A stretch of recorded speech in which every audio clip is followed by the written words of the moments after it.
চতুর্থ শিল্প বিপ্লবের প্রতিযোগিতায় এগিয়ে থাকতে বিশ্বব্যাপী চলছে প্রযুক্তি খাতের উন্নয়ন আলোড়ন।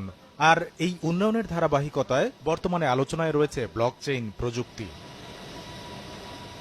ব্লকচেইন হলো তথ্য সংরক্ষণ করার একটি নিরাপদ এবং উন্মুক্ত পদ্ধতি। এই পদ্ধতিতে তথ্য একটির পর একটি চেইন আকারে বিভিন্ন ব্লকে সংরক্ষণ করা হয়। এই প্রযুক্তি ব্যবহার করে যে কোনো কার্য পরিচালনার রেকর্ড করা যেতে পারে।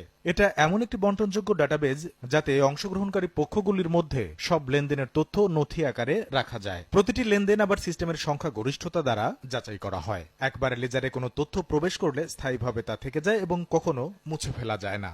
ব্লকচেইন একটি একক লেনদেনের যাচাইযোগ্য রেকর্ড নিয়ে গঠিত হয়। এই প্রযুক্তি নির্ভুলভাবে কাজ করে এবং বিভিন্ন কাজে এটির প্রয়োগ করা হয়। এই প্রযুক্তি শুধুমাত্র অর্থনৈতিক লেনদেনের জন্যই প্রযোজ্য নয়, বরং সব কাজেই ব্যবহার উপযোগী করতে কাজ হচ্ছে বিশ্বব্যাপী। যে মিছিলে সামনের সারিতে থাকতে চায় বাংলাদেশ। ব্লকচেইন অলিম্পিয়াড বাংলাদেশ 2021 উপলক্ষে আয়োজিত সংবাদ সম্মেলনে একথা জানান তথ্য প্রযুক্তি প্রতিমন্ত্রী।